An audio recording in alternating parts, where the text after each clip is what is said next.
আসসালামু আলাইকুম। বিবিসি নিউজের আন্তর্জাতিক সংবাদে আপনাদের স্বাগতম। প্রথমেই জানিয়ে দিচ্ছি সংবাদ শিরোনাম। লেবাননের দক্ষিণাঞ্চলে ইসরায়েলি হামলা, গাজায় মানবিক সংকট। দক্ষিণ লেবাননের নাবাতিয়ায় ইসরায়েলি বিমান হামলায় নিহত 4। রাশিয়া ইউক্রেন সংঘাত, পাল্টাপাল্টি হামলা। রাশিয়া একযোগে ইউক্রেন দক্ষিণ ও পূর্বাঞ্চলে বিমান ও ক্ষেপণাস্ত্র হামলা চালিয়েছে। নাইজেরিয়ার সার্বভৌমত্ব রক্ষা, ডোনাল্ড ট্রাম্পের হুমকির জবাব দিল নাইজেরিয়া। সার্বেরিয়ায় ন্যায় বিচারের দাবিতে বিক্ষোভ।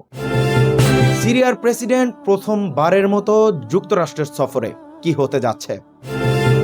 উত্তর কোরিয়ার সামরিক প্রদর্শনে যা থাকছে। এই ছিল সংবাদ শিরোনাম, এবারে শুনবেন বিস্তারিত। লেবাননের দক্ষিণাঞ্চলে ইসরায়েলি হামলা, গাজায় মানবিক সংকট তৈরি। দক্ষিণ লেবাননে নাবাতিয়ায় ইসরায়েলি বিমান হামলায় 4 জন নিহত হয়েছেন। হামলায় ধ্বংস হয়েছেন আবাসিক ভবন, যেখানে আতঙ্কে ছুটে যান স্থানীয় বাসিন্দারা। আহতদের হাসপাতালে নিয়ে যাওয়া হয়েছে। ইসরায়েলের প্রধানমন্ত্রী বিনিয়ামিন নেতানিয়াহু হুঁশিয়ারি দিয়ে বলেছেন, হিজবুল্লাহ পুনরায় সশস্ত্র হলে ইসরায়েল প্রতিরক্ষা ব্যবস্থা নেবে। গাজার দক্ষিণে ইয়ালো লাইনের আশেপাশে তৈরি হয়েছে নতুন মানবিক সংকট।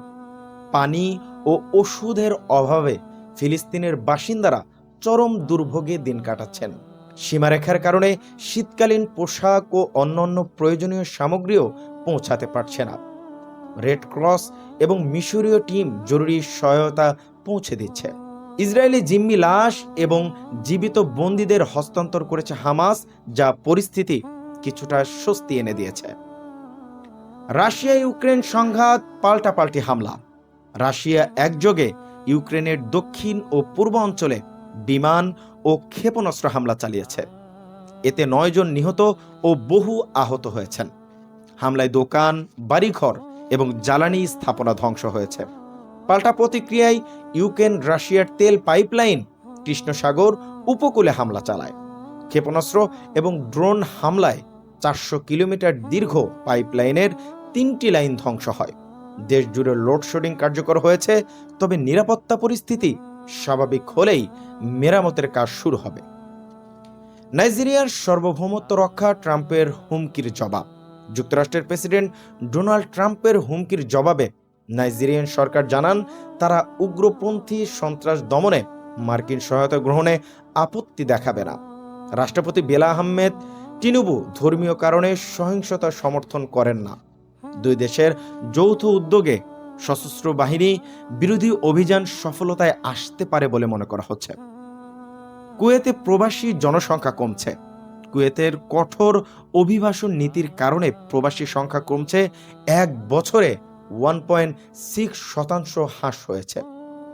কেন্দ্রীয় পরিসংখ্যান অনুযায়ী প্রবাসীদের সংখ্যা 48,81,000-এ নেমেছে। নাগরিকদের সংখ্যা বৃদ্ধি পাওয়ায় মোট সংখ্যায় কুয়েতি অনুপাত 32%-এ পৌঁছেছে। এই পরিবর্তন শিক্ষা, স্বাস্থ্য এবং শ্রম বাজারে প্রভাব ফেলতে পারে বলে মনে করা হচ্ছে। আফগানিস্তানে 6.3 মাত্রার ভূমিকম্প হয়েছে। উত্তর আফগানিস্তানে হিন্দুকোষ এলাকায় 6.3 মাত্রার ভূমিকম্পে 7 জন নিহত এবং 1.5 শতাধিক আহত হয়েছেন। ধ্বংসস্তূপের নিচে অনেকেই আটকা পড়েছেন। ভূমিকম্পের কেন্দ্র খোলম শহরের কাছে এবং গভীরতা প্রায় 28 কিলোমিটার। সার্বেরিয়ায় ন্যায় বিচারের দাবিতে বিক্ষোভ। সার্বিয়ার বেলগ্রেডে বিক্ষোভকারীরা রেল স্টেশনে ছাদ ধসে ঘটনায় ন্যায় বিচারের দাবিতে রাস্তায় নেমেছেন। পুলিশ ব্র্যাকেট তৈরি করে পরিস্থিতি নিয়ন্ত্রণে আনতে চেষ্টা করেছেন, তবে বিক্ষোভের সংঘর্ষে বহু মানুষ আহত হয়েছেন। আন্দোলনকারীরা দুর্নীতি ও প্রশাসনের অবহেলার জন্য ঘটেছে প্রাণহানি বলে দাবি করেছেন তারা। সিরিয়ার প্রেসিডেন্ট প্রথমবারের মতো যুক্তরাষ্ট্র সফরে।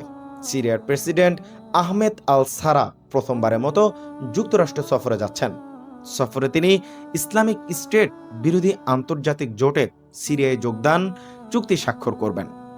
ক্ষমতায় আসার পর আল সারা সিরিয়ার আন্তর্জাতিক সম্পর্ক পুনঃস্থাপনের চেষ্টা করেছেন। উত্তর কোরিয়ার সামরিক প্রদর্শন। উত্তর কোরিয়ার নেতা কিম জং উন তার দেশের 11তম কার্ভস প্রদর্শন করেছেন।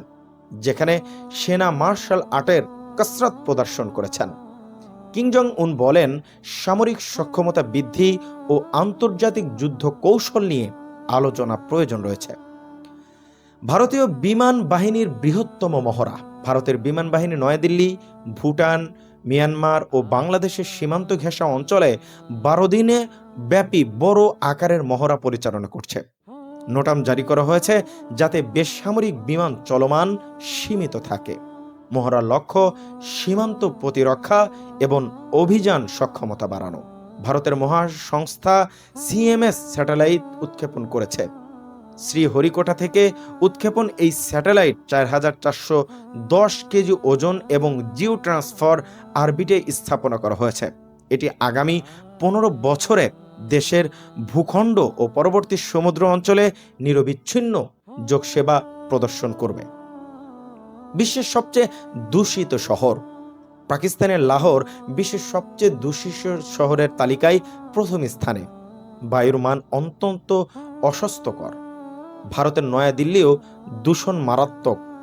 প্রশাসন রাস্তায় পানি ছিটিয়ে দূষণ নিয়ন্ত্রণ করছে। দক্ষিণ কোরিয়ায় স্বাস্থ্য সচেতন জীবনধারা। দক্ষিণ কোরিয়ার নাগরিকরা প্রতিদিন ব্যায়াম ও জগিং করছেন। এই স্বাস্থ্য সচেতনতা শারীরিক ও মানসিক সুস্থতা বৃদ্ধি করছে। শহর জুড়ে পার্ক, স্কুল, মাঠ ও নদীর ধারে পাবলিক ফিটনেস সরঞ্জাম রাখা হয়েছে। শিশুদের জন্যও শারীরিক চর্চা বাধ্যতামূলক করেছে দক্ষিণ কোরিয়া। দক্ষিণ এশিয়ার দুর্ঘটনার সংবাদগুলো একবারে জেনে নিচ্ছি। রাজস্থানে ট্রেইলার ও বাসের সংঘর্ষে 18 জন নিহত হয়েছেন। লন্ডনের ট্রেনে ছুরি আঘাতে 11 জন আহত হয়েছেন। ইতালিতে তুষার ধসের ফলে 5 জার্মান পর্বত আরোহী নিহত হয়েছেন। মেক্সিকোর সুপার মার্কেটে বিস্ফোরণে 23 জন নিহত হয়েছেন। এবং সেই সাথে বিএনপির প্রবাসী সদস্যপদ নবায়ন ও সম্প্রসারণ। ভারপ্রাপ্ত চেয়ারম্যান তারেক রহমানের নির্দেশে প্রবাসী বিএনপির সদস্যপদ নবায়ন এবং নতুন সদস্য সংগ্রহ কার্যক্রম শুরু হয়েছে। আমিরাত, মালদ্বীপে ভার্চুয়ালি উদ্বোধন করা হচ্ছে। প্রবাসীরা ভোটাধিকারে অংশগ্রহণের সুযোগ পাবেন বলে তারেক রহমান মন্তব্য করেছেন। এই ছিল আজকের আন্তর্জাতিক সংবাদগুলো। আশা করছি সংবাদগুলো থেকে আপনারা বিশ্ব সম্পর্কে অনেক কিছু জানতে পেরেছেন। এরকম নিত্য নতুন বিশ্বের সংবাদগুলো সবার আগে যদি পেতে চান, আমাদের ভিবিসি নিউজ চ্যানেলটি অবশ্যই সাবস্ক্রাইব করবেন এবং ভিডিওতে একটা লাইক করবেন এবং কমেন্ট করে জানাবেন আপনার গুরুত্বপূর্ণ মতামতটি। আজকের মতো এই পর্যন্তই। দেখা হচ্ছে পরবর্তী নতুন কোনো ভিডিওতে। সে পর্যন্ত সকলে ভালো থাকবেন, সুস্থ থাকবেন। আসসালামু আলাইকুম ওয়া রাহমাতুল্লাহ।